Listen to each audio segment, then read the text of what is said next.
The sun was just beginning to rise over the lush fields of Greenwood Valley, painting the horizon with streaks of amber and gold. Jacob Reed, a humble farmer in his mid-50s, wiped the sweat from his brow as he prepared his plow for another day of hard work. Life had never been easy for Jacob. His family had owned this land for generations, but with mounting debts and a rapidly changing world, the once thriving farm now barely made ends meet. Jacob was no stranger to struggle. His hands bore the scars of decades spent tilling the earth, and his heart carried the weight of unfulfilled dreams. Yet, every morning, he woke with the same determination to keep his family's legacy alive. As he guided his old tractor through the uneven field, his mind wandered to thoughts of his late father. "Never give up on this land, son," his father's voice echoed in his memory. It was a promise Jacob had made and intended to keep, no matter the cost. Suddenly the plow jerked violently, jolting Jacob out of his thoughts. The tractor ground to a halt, and he climbed down to inspect the cause. At first he thought it was another stubborn rock, the kind that often plagued his fields. But as he brushed away the soil, something metallic gleamed in the morning light. "What in the world?" Jacob muttered, crouching closer. Beneath the dirt lay the edge of a heavily rusted metal object. It was no ordinary farm equipment or tool. It looked ancient, almost as if it had been buried for centuries. His curiosity piqued, Jacob began digging around it with his hands, the soil crumbling away to reveal more of the mysterious object. After several minutes of effort, Jacob uncovered what appeared to be a chest, an old, intricately carved wooden and metal chest. Its surface was adorned with strange symbols that Jacob didn't recognize, and the lock, though rusted, looked formidable.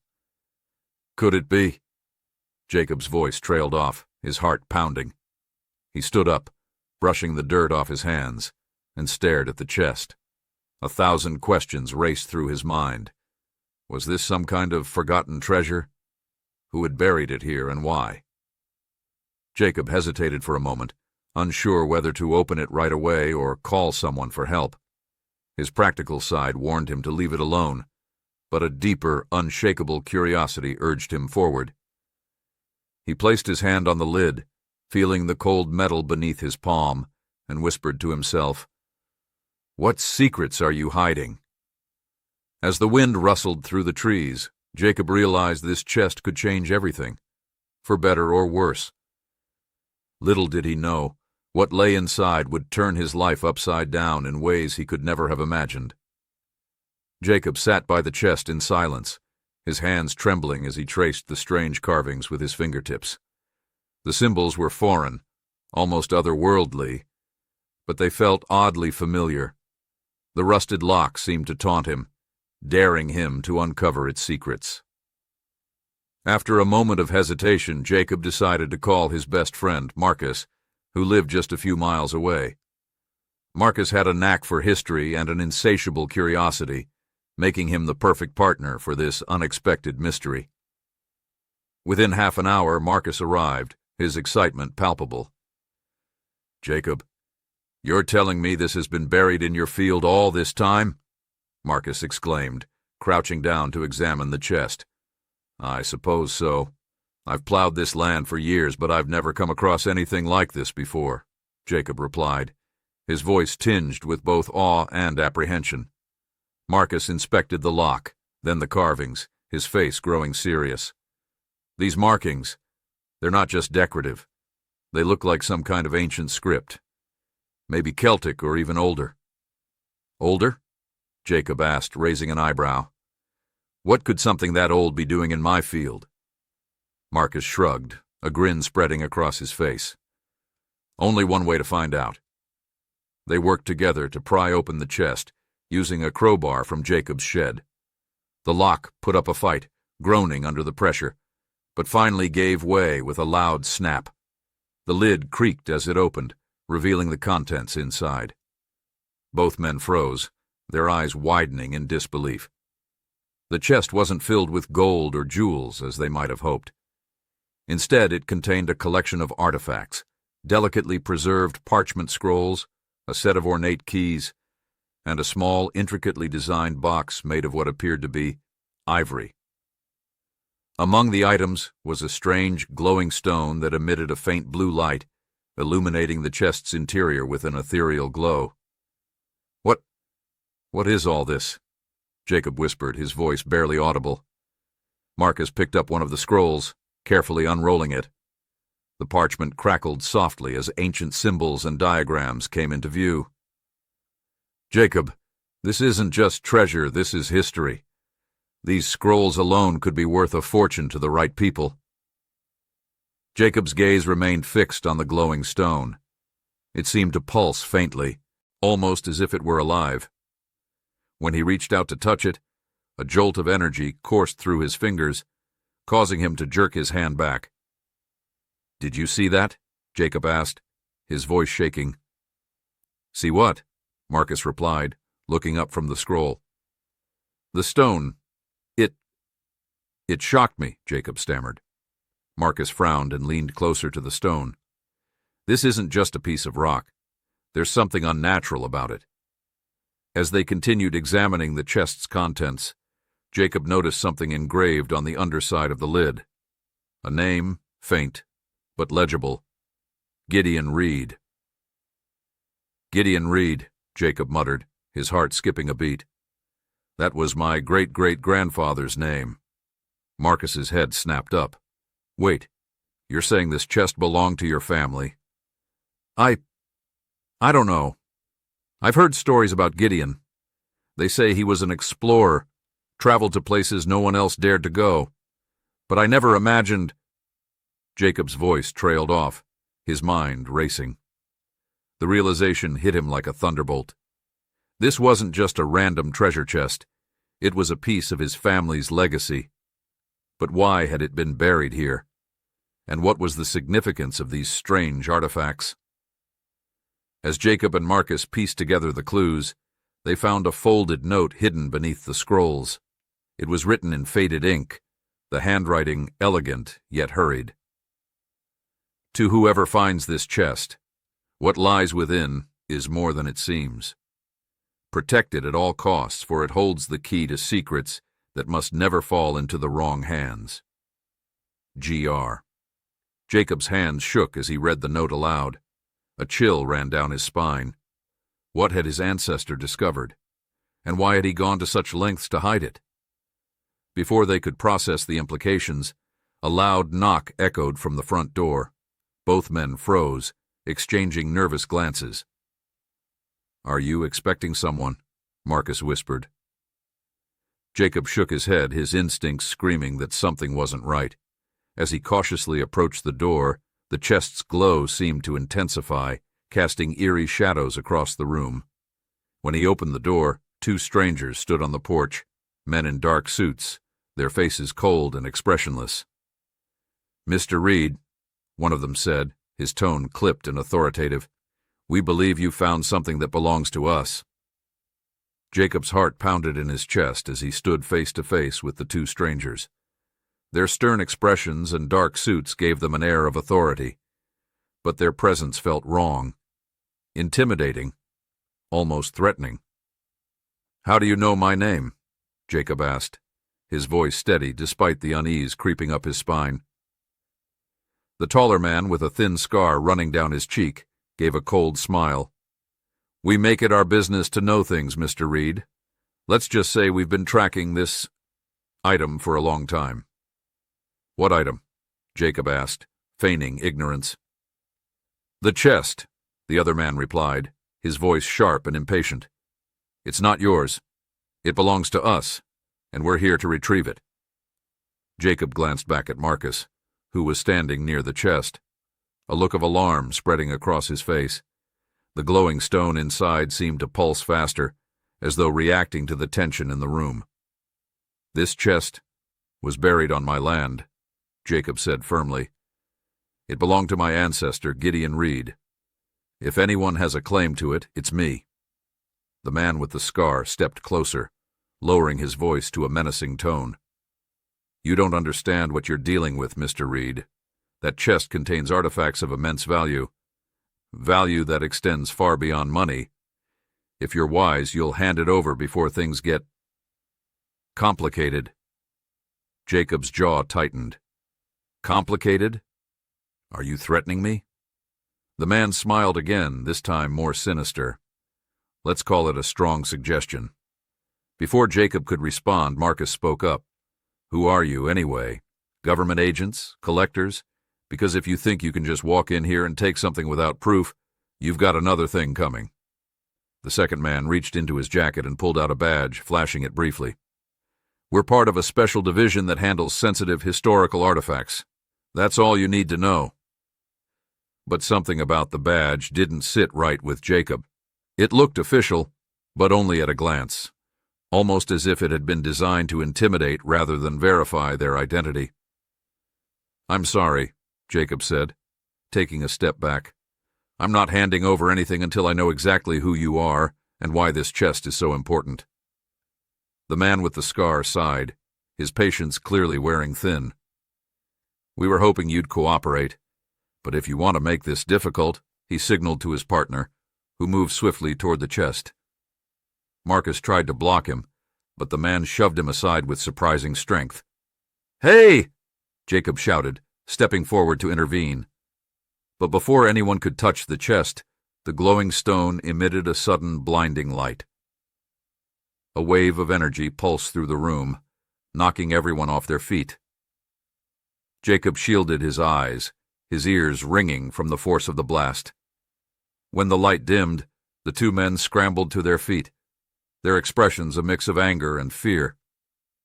The stone's glow was now brighter than ever, and the air around it seemed to hum with a strange, otherworldly energy. This isn't over, the man with the scar spat, glaring at Jacob. You have no idea what you've unleashed. With that, the two men hurried out of the house, slamming the door behind them. Jacob and Marcus exchanged stunned glances, their minds racing to comprehend what had just happened. What was that? Marcus finally asked, his voice trembling. I don't know, Jacob admitted, staring at the stone. But whatever it is, they're scared of it. Marcus approached the chest cautiously, as if expecting another burst of energy. Jacob, this isn't just some old artifact. This is something else. Something powerful. Jacob nodded, his instincts telling him the same thing. And if they want it that badly, it means it's important. Too important to let it fall into the wrong hands. Just then, Marcus noticed something new. A faint inscription on the glowing stone that hadn't been visible before. The symbols were similar to those on the chest, but now they seemed to shift and shimmer as if alive. We need to figure out what this means, Marcus said, pulling out his phone to take a picture. And fast. Before they could discuss further, a loud crash came from outside. Jacob rushed to the window and saw a black SUV parked near the barn, its headlights piercing through the darkness. More men in suits were pouring out, armed and moving quickly toward the house. They're back, Jacob said, his voice filled with urgency. Marcus grabbed the chest, struggling under its weight. We can't let them take this. We need to get out of here. Jacob nodded, his mind racing. He grabbed the keys to his old pickup truck and motioned for Marcus to follow him. As they bolted out the back door, the men in suits started shouting orders, their footsteps closing in. The truck roared to life, and Jacob slammed his foot on the gas, tearing down the dirt road with the chest secured in the back. The SUV gave chase, its engine growling as it gained speed. We need a plan, Marcus shouted over the noise. Jacob's grip tightened on the wheel. First we lose them, then we find out what this thing really is. The glowing stone pulsed steadily in the back, as if guiding them toward an uncertain but inevitable fate. The old pickup truck sped down the winding dirt road, its engine groaning under the strain. Behind them, the black SUV pursued relentlessly, headlights slicing through the darkness like daggers. They're gaining on us, Marcus shouted, clutching the chest tightly in the back seat. Jacob gritted his teeth, his hands gripping the steering wheel. Hold on, he yelled, swerving sharply onto a narrow forest path. The truck bounced violently over the uneven ground, branches scraping against the windows. The dense trees provided some cover, but the SUV was still in pursuit, its engine roaring. Suddenly, the glowing stone in the chest began pulsing more intensely, casting a faint blue light across the truck's interior. "What's it doing now?"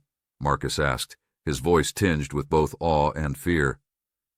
"I don't know," Jacob replied, his eyes flickering to the rearview mirror. "But I think it's trying to tell us something." The light from the stone grew brighter, illuminating a fork in the road ahead. Without thinking, Jacob followed the path bathed in blue, his instincts urging him forward. The SUV hesitated at the fork, giving them a few precious seconds to gain distance. As they emerged from the forest, they found themselves at the edge of an old abandoned church. Its crumbling stone walls and broken stained glass windows stood as a relic of another time. The glowing stone pulsed wildly, as if recognizing the place. "This is it," Jacob said, slamming on the brakes. "What do you mean, this is it?" Marcus asked, his voice rising. "We're trapped." "No," Jacob said, jumping out of the truck. "We were led here for a reason." With no time to argue, Marcus followed Jacob inside, carrying the chest. The church was eerily silent, its air thick with the scent of dust and decay. In the center of the room stood a stone altar, its surface etched with the same symbols as the chest. Jacob placed the glowing stone on the altar, and immediately the room began to hum with energy. The symbols on the altar lit up, connecting to the stone in a web of shimmering light. Marcus stared in disbelief as the chest opened on its own, revealing a hidden compartment beneath the artifacts. Inside the compartment was a second scroll, its writing glowing faintly like the stone. Marcus carefully unrolled it, his hands trembling. The text was written in the same ancient script, but as they looked, the symbols began to shift, rearranging themselves into readable English. "The Guardian's Oath," Marcus read aloud. "This stone is a key, a protector of knowledge, power, and balance. It must never fall into the hands of the unworthy, for it holds the secrets of creation and destruction." Jacob's eyes widened. Creation and destruction? Are we saying this thing could... what? End the world? "Or save it," Marcus replied, his voice barely above a whisper. Before they could fully process the implications, the sound of heavy footsteps echoed through the church. The men in suits had caught up to them, their weapons drawn. "Step away from the altar," one of them barked, his voice reverberating through the ancient walls. Jacob stepped in front of Marcus, his fists clenched. "You'll have to go through me first." The man smirked, raising his weapon. "That can be arranged." But before he could pull the trigger, the glowing stone unleashed a wave of energy, disarming the men and sending them sprawling to the ground. The stone's light grew brighter, enveloping the entire room in a protective shield. As the men scrambled to their feet, the stone spoke, not in words, but in feelings and visions. Jacob saw flashes of his ancestor, Gideon Reed, discovering the stone in a distant land, and swearing to protect it from those who sought to exploit its power. He saw Gideon hiding the chest on the family farm, trusting that one day it would find its way to someone worthy. The visions faded, and Jacob knew what he had to do. "This isn't just about us," he said, turning to Marcus. "This stone was meant to be protected, not used. We can't let anyone take it. Not them. Not anyone." Marcus nodded, his expression resolute. Together they lifted the chest and placed it back on the altar. The glowing stone dimmed slightly, as if acknowledging their decision. The men in suits, now disarmed and shaken, retreated, muttering threats under their breath. "This isn't over," one of them warned before disappearing into the night. As the sun began to rise, Jacob and Marcus stood outside the church, watching the light filter through the trees. "What now?" Marcus asked. Jacob took a deep breath, a sense of peace washing over him. "We let it rest. Whatever this is, it's bigger than us, and I think it's exactly where it needs to be." They left the chest and the stone in the church, knowing they had fulfilled their role as protectors. The ancient altar sealed itself, the symbols fading into the stone as if to say, until the next guardian is chosen. Driving back to the farm, Jacob felt a weight lift from his shoulders. For the first time in years, he didn't feel like he was struggling against the world. He was part of something bigger, a legacy worth preserving.